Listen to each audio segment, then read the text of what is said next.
geography of the Indian knowledge system. So this is the next talk, and we have to now take charge. So now I invite Minto Moni Sharma. So respected chairpersons, the dais, and respected dignitaries of the dais, and my colleagues. So I am from Northeast India and leading community mental health program here. So basically, I'm a medical doctor who specializes in health systems. So I'm into developing a health system, integrating the indigenous knowledge and the indigenous resources we have as far as the mental health care pattern is concerned.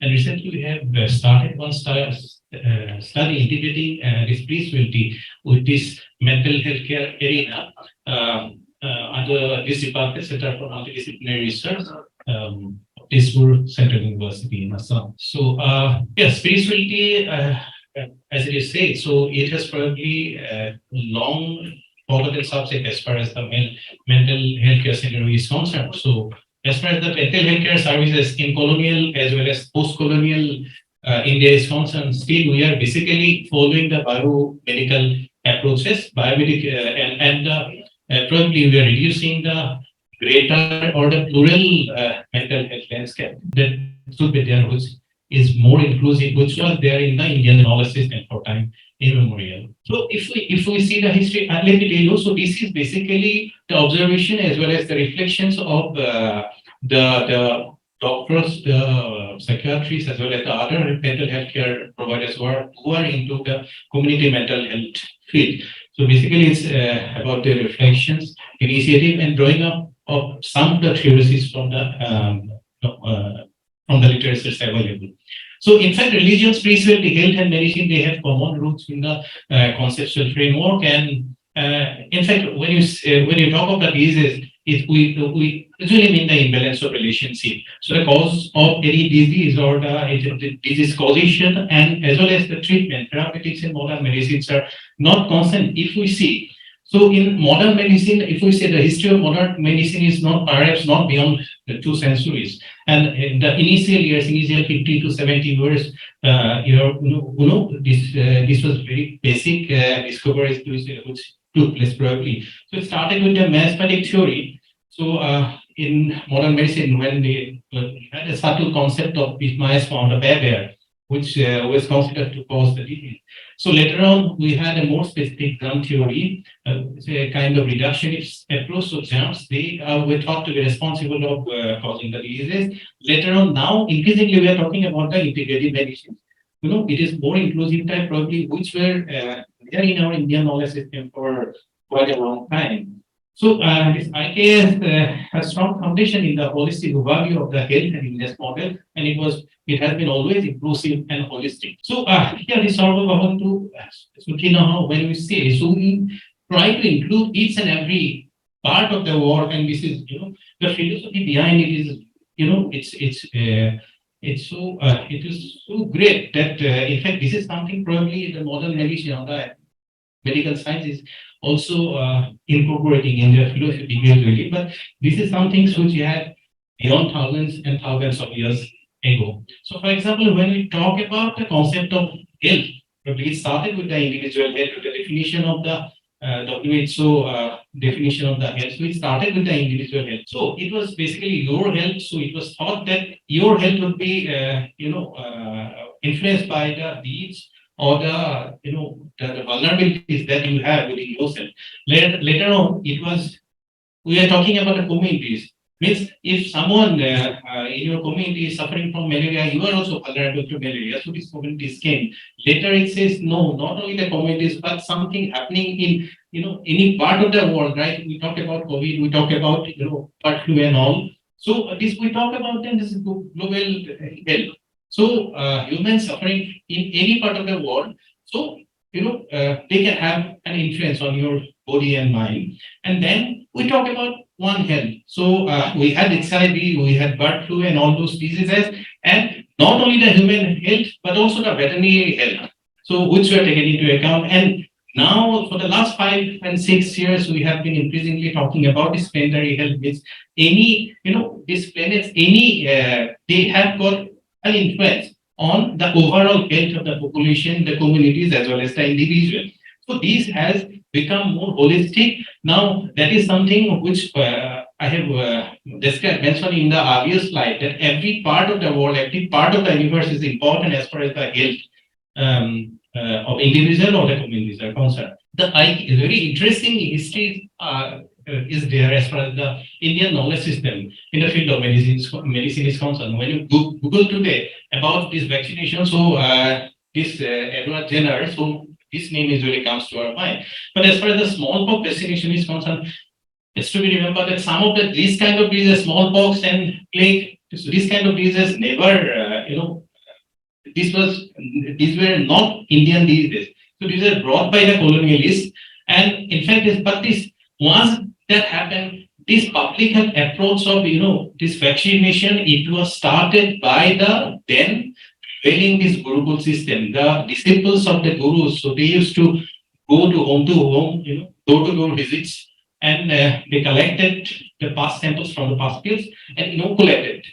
After certain procedures, it was inoculated to the healthy young of 5 to 15 years, and that has been documented in I think London School of Physicians in early 1700, and vaccination developed in 1790s or something in Asia.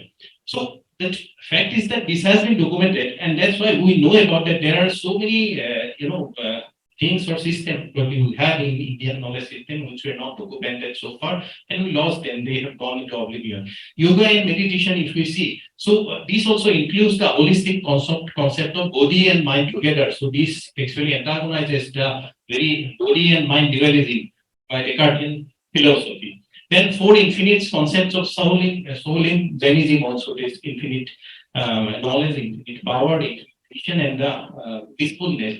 So these also sometimes which actually affects the concept of this holistic overview. Then the Sikhism reference to the home, so denouncement of the home, actually the self-centeredness. So they say that this is the root of all the types of diseases. So this is also this is something which is very much aligned with the Indian knowledge system or the ancient wisdom we have. So the Buddhist perspective of the quality of life and overall in Hinduism, so which is considered as a way of life, so this usually affects always the holistic overview of life. So mind and body, so they are usually considered together. So and it's not about achievement of the fleeting happiness, but adding meaning to life. But in positive psychology, what we say it as eudaimonia or eudaimonic form of happiness. Next, please.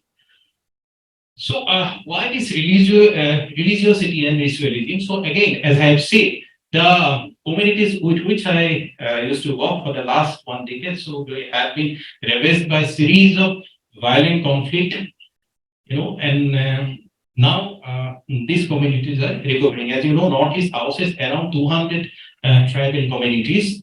And the role of religion is very interesting to see how the religion as well as their spirituality is acting as an external support kind of mechanism. So and there are a definite role of devotional rituals are there. So the ritualistic practices they follow. So I'll mention about some of the recovery narratives later on. So which will really explain. It's very interesting to show how now these are acting as a coping mechanism. You won't see the normal grief reactions. So I've seen, so they bypass the grief reaction actually, and the clinical implications and clinical outcomes are much better and much quick rather than the traditional or conventional way of treatment by pharmacological means as far as the mental illness are concerned. Now, devotional practice, when you talk about the devotional practices, so they may be active or they may be passive, but both way they are supporting the communities. So in the WHO, they have also accepted spirituality as the fourth dimension of the health. They have accepted, which was there in the Indian knowledge system for quite a long time. Is next. So it's not only about the damage spirituality, and now they say it's about the once you have a baseline kind of happiness we have, and building up of the resilience. As I have said, the communities where I work, so they have been exposed to the violent form of conflicts. Now this resilience they are developing, and the role of the religiosity or the spirituality they have, that is very much interesting, right? And it's not only about the repair of the damage which is caused, but it's beyond that. So now, in fact, increasingly we have, as I have mentioned, about the fourth dimension of the health. So we have this biopsycho-socio-spiritual model of illness as far as the mental health care is concerned. So there are so many informal practices, so many invasive, non-invasive procedures are done. So these are my patients who are there in the field where I took the photograph. So it's to be really, how do we harness these things? So this is a case of acute psychosis, and this role of their traditional knowledge and support mechanism that they have, very quick reintegration of to the society took place in this particular case. So and what is important is to acknowledge the resources they have in the community, and they have a kind of shared kind of decision making here next this. So it's about building the resilience for those who are from zoological background. We know this organism, this is the tardigrade or the water bear. This is the most resilient organism in the world. So the idea is to harness the Indian knowledge system, if possible, to explore or to have a kind of empirical investigations, quantification, or application in real life scenario, so that we can build up the resiliency in our communities. Actually, I like to share my experience and the way we used to prescribe the things to my patients when we walk in the field. So, there are some practices. Most of the practices, let me tell you, Indian knowledge system, most of the practices that we have, so therefore good only, they are for the betterment of the overall mental health of the individual. And as far as the practices are not exploitative, means somebody is not charging in lakhs or thousands, right? As far as no invasive procedures have been used, or as far as it is not derogatory to the patient, to the affected individual.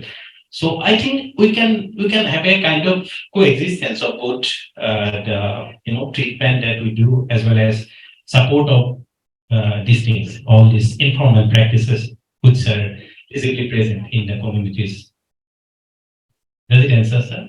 Yeah. So thank you, Dr. Moni. Thank you. Thank you very much.